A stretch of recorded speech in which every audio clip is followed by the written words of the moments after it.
آل محمد سے حضرت علی اکبر کو نہیں نکال سکتے، آل محمد سے حضرت قاسم بن حسن کو نہیں نکال سکتے۔ آپ توجہ کیجیے کہ جو سامنے تھے یہ حسین پہ بھی درود پڑھتے تھے، اور پھر صرف اتنا ہی نہیں درود پہ پڑھتے تھے بلکہ نماز پڑھتے تھے اور نماز میں بھی ان پر درود پڑھتے تھے، اور جن پہ درود پڑھتے تھے آج ان کے سامنے تھے۔ لیکن وہ جن کے پاس قرآن نہیں تھا،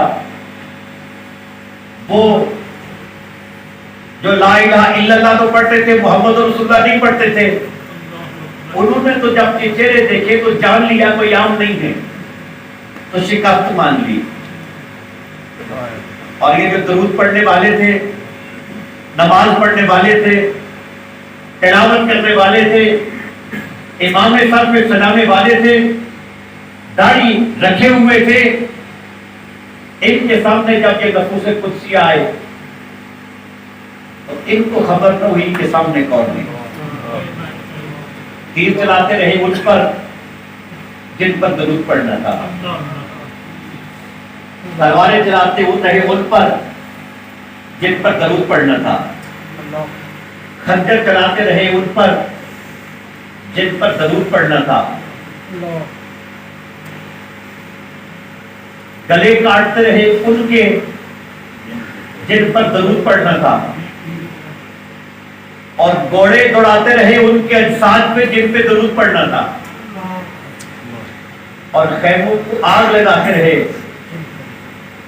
ان کے خیموں کو آگ لگاتے رہے جن پہ درود پڑھنا تھا، بیڑیاں ڈالتے رہے، گردن میں توق ڈالتے رہے جن پر درود پڑھنا تھا، اور پھر سب کچھ کر دیا۔ 10 محرم سب کچھ کر دیا، جن پہ درود پڑھنا تھا اس پہ تیر بھی چلا دیے، جن پہ درود پڑھنا تھا اس پہ تلواریں بھی چلا دی،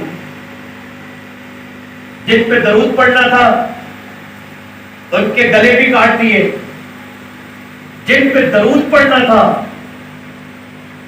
انہیں گھوڑوں کے سموں سے کچل بھی دیا، جن پہ درود پڑھنا تھا ان کے خیموں کو آگ بھی لگا دی۔ سب کچھ کرنے کے بعد پھر کہنے لگے کہ ذرا جلدی کرو، ہم نے نماز بھی پڑھنی ہے، ذرا جلدی کرو، ہم نے نماز بھی پڑھنی ہے۔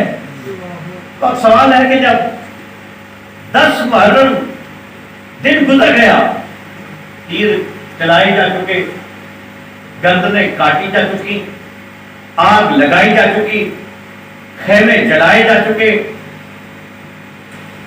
لاشیں پامال کیے جا چکے، اور اس کے بعد جب انہوں نے نماز پڑھی تو نماز کس طرح پڑھی؟ تکبیر کہی، ثنا پڑھی، فاتحہ شریف پڑھی، سورت کی تلاوت کی، رکوع کیا، تسبیحات پڑھی، سجدے مکمل کیے، رکعتیں مکمل کی، پھر قاعدہ کیا، اس میں تشہد پڑھی، اور تشہد پڑھنے کے بعد پھر کیا کیا؟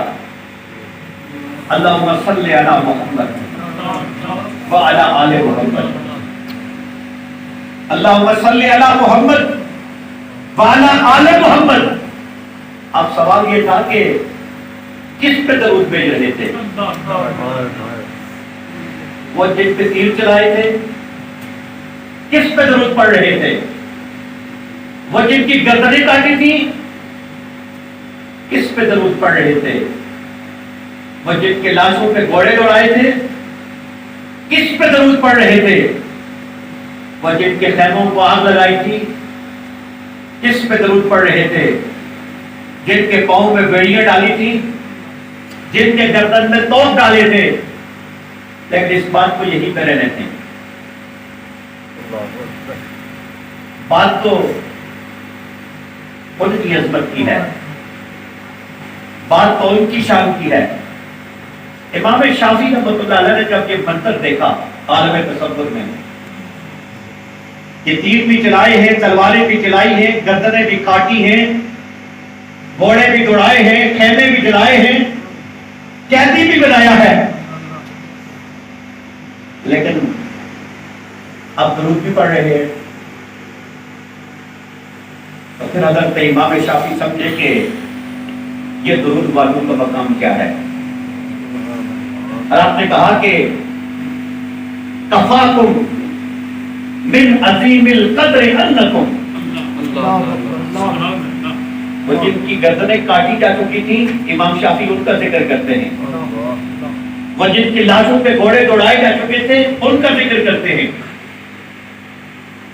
امام شافعی کہتے ہیں کہ کفاکم من عظیم القدر انکم من لم یصلی علیکم لا صلاۃ لہ۔ اے آل بیت نبوت، تمہاری عظمت، تمہاری شان، تمہارے مقام اور مرتبے کے لیے تو اتنا ہی کافی ہے